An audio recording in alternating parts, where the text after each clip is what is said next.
Alright, welcome everyone. Let's get straight into some 3-minute blitz. I'm at 1850 at the moment. I think I've been losing quite a few games on time recently, so I'll do my best to play as fast as possible. Try and play pretty fast in the opening. Okay, so this is actually a main line in the Scotch. It's fairly common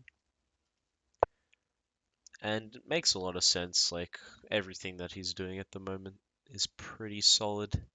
Okay, this knight move is slightly unusual. Don't see that often, but it's not too bad. It's okay. However, I do maybe want to prepare something like this. Um,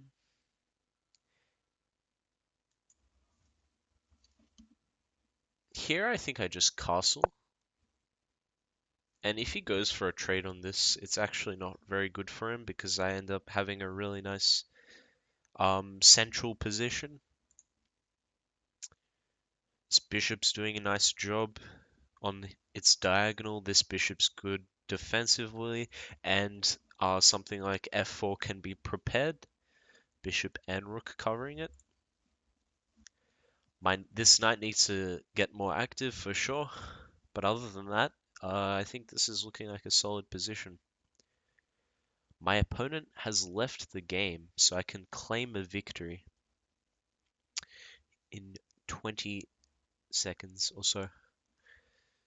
So also, if I go back further as well, like one of the really like big ideas about this opening is that something like this is a massive threat. Like I've spoken about this in probably most of my Scotch games that I play. Pretty much what happens is in something like this is that after knight takes, because I'm hitting the queen, he has to recapture with either one, and then I can take his bishop with discovered attack. So that's something that is really good about this sort of position, and hence the reason why something like this is a really nice move, because essentially what it does is if I take here now, you can retake like this, and you're threatening checkmate in one, and then after you recapture, I have double pawns in the center, and then you can recapture with the queen or the pawn, and black is in a really nice position after that point. So pretty much there is no queen on the d8 square that is targeted, so this does no longer become like a discovered threat. So hence the reason why I would probably go through with c3, solidify that knight on d4, and then just play normal developing moves from there. Alright, good game. Unfortunately, my opponent left halfway through, so it wasn't quite interesting, but some important opening ideas there. Alright, let's see if we get the same thing again. This time, you guys should know. Okay, so we get something different, which is actually a lot worse for black, where he trades off his knight at the same time. This pretty much gives me a queen that's completely centralized in a really good position, and everything's looking really nice. So here, I think I just go for normal trade ideas, and then I play bishop e2, hit the knight, and also get out of the pin. So now the idea is, after I make a move like this, I can even hit the rook at the same time. His knight is on the edge of the board, so there's nothing really he can do. And he falls for the trap of taking the pawn with the queen, and I can take his rook with check, and then just back away a second time. And my position is already really nice. +4. Okay, so he prepares something like this. Makes sense. I can easily go for this. So after this, or maybe this, I was thinking I could prepare something like a queen trade, but now that's unlikely. I think I just castle queenside here. I'm not too worried about a pawn like this, because then I just immediately go for rook e1, prepare to take here, opening up the file.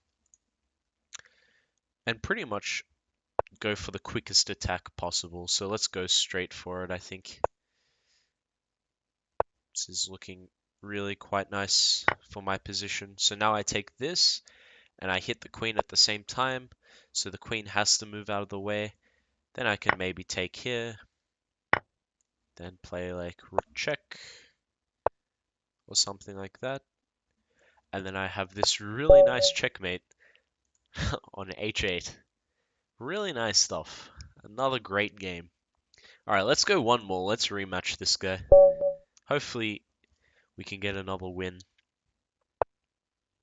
Alright, so we're playing black this time. So let's go for Sicilian.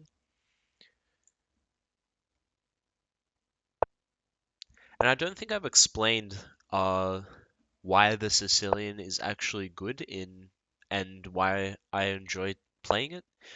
So pretty much this is like a different variation of a defensive play, but also with like attacking chances.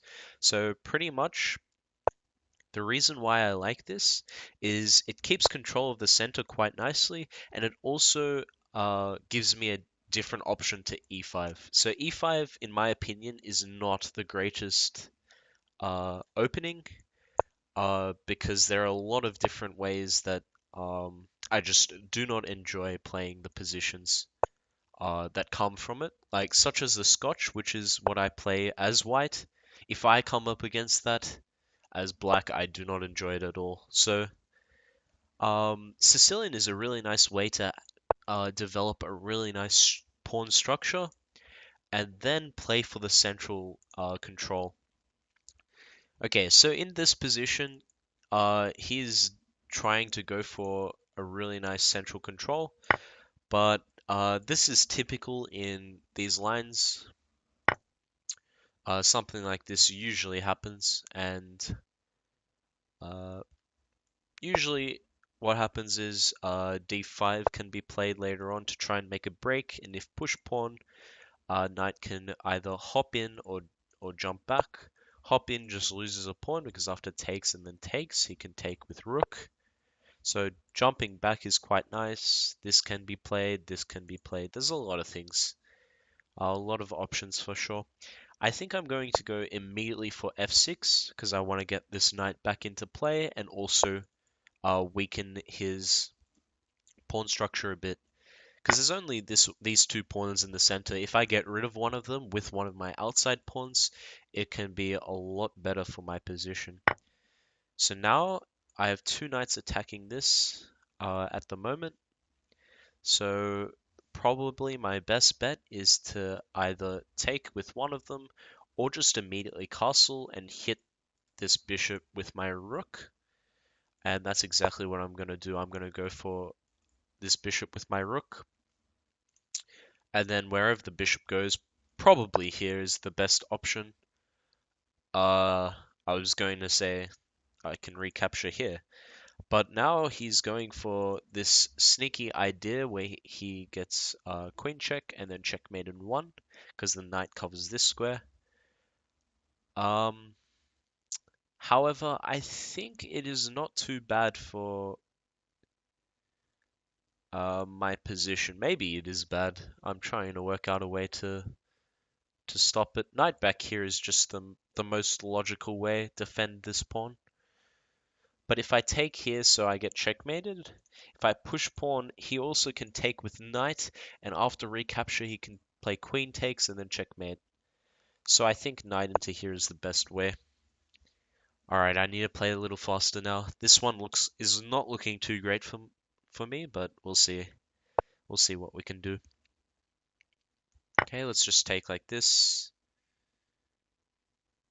Play as fast as possible. If retakes, I'm probably just going to go for something like push pawn. Not quite sure.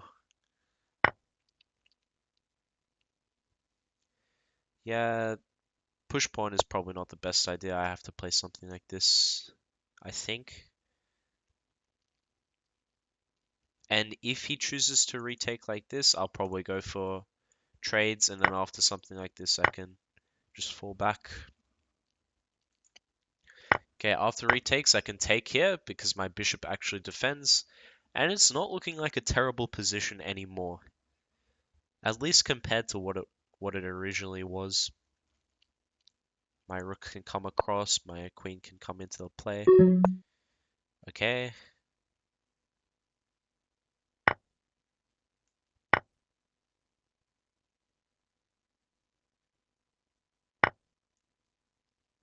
Okay, let's, I guess, get my queen active. He can maybe play something like this, and then I'll just push pawn. I'll try and go for some sneaky checkmate ideas. I have pressure on this as well. Let's attack the rook and also go for these ideas, maybe. If this, I'll just push. Okay. Then I'll get my rook into the play, queen into the play a little more.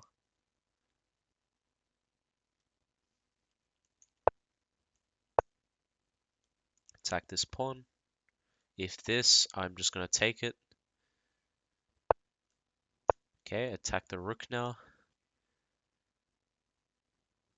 And also try and double up.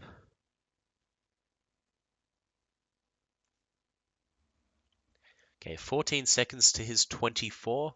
He's been spending a lot of time. Okay, now I want to triple up on that. Okay, take here.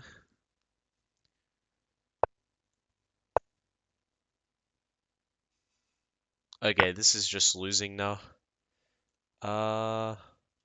Let's take like this. Let's play king here, and he has checkmate ideas. Alright, that was an unfortunate game. I think I was just getting crushed from the very beginning, but of course, something like this was actually very unusual at the start. I wasn't quite sure what he was doing with this idea, but then obviously it made a lot of sense because he could go straight for d4 and just break open the position. Despite my really nice like fianchettoed bishop, my like good control over, like something like this would just come about and my knights would be forced to the other side of the board to my king. And it was very unfortunate that he had this really nice attack going straight away with this bishop that he moved. Spent quite a bit of time in the opening to move. So some good games there for sure. Definitely some good analysis on the opening play, and unfortunately that game was came down to time pressure as well. But we did well. 1858, something like that. 1856.